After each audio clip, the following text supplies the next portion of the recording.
morning, Eagles, and welcome back to the Talon Weekly. I'm your host, Audrey Neal.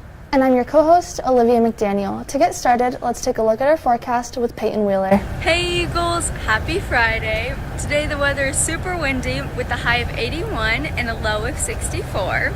Tomorrow will be the same with high winds and a high of 82 degrees and a low of 61 degrees. On Sunday, the high will be 82 and the low will be 59. The sun will be shining, so make sure to go outside and enjoy this warm weather. Happy summer, Eagles. Thanks, Peyton. Savannah Phelps was the 2021 valedictorian who spoke at graduation. How wonderful you are. But what I hope for all of us is that we know that we are wonderful, all of us, all the time, and not just when we are graduating high school and being celebrated. We are wonderful because of what is inside. The second lesson of humility I've learned is to be open to the wisdom of others. It is easy to accept wisdom from people that are obviously older, more experienced, and more justified in advising you.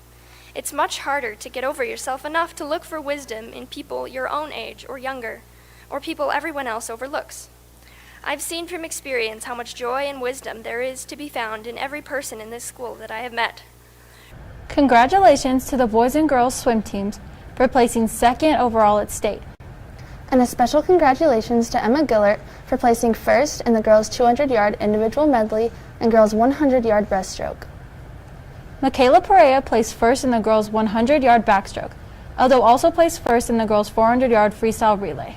Boys placed first in the 400-yard freestyle relay. Darian O'Donnell won the boys' 100-yard butterfly and the 50-yard freestyle. So this championship was super important just because it was my senior year, so it was my last time competing for El Dorado.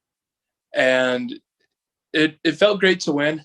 That was the goal all season. I also had the goals of getting state records, which unfortunately I didn't, but it was still super exciting to be able to compete with the guys that I've been training with and competing against since my freshman year.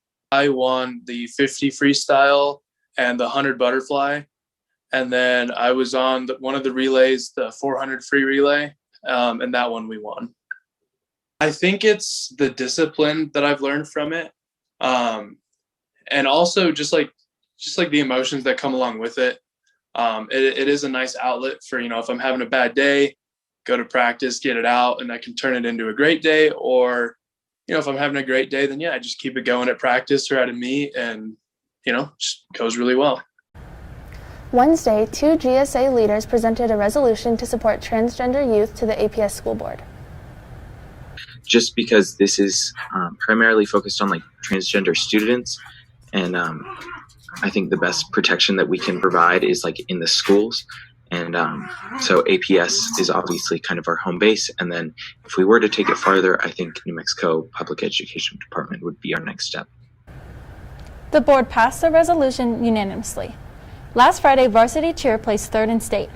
Here's a word from Principal Sandoval regarding the decision to build a fence around campus. Well, all I know is that the state appropriated money to the districts to secure entryways and provide perimeter fencing for schools, especially those that are wide open schools, and ours qualifies as one of those.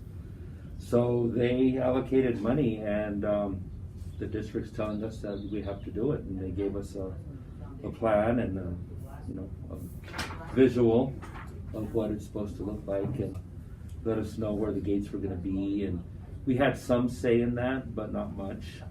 This wasn't a school decision. This was a school district decision and a state allocated funding decision to create security around the campus. So this will enclose all of the buildings, so the campus proper, not the fields or anything, but where all the buildings are.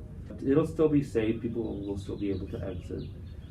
Things won't be locked. Kids won't be locked in per se. You know what I mean? There'll just be gates and people will be locked out essentially. Finally, here's our fun fact with Haley Broughton. The average person spends 2 weeks of their entire life waiting at traffic lights. Don't forget to follow us on Instagram and Twitter at EHS Talon Aguila. Thanks again for watching, Eagles.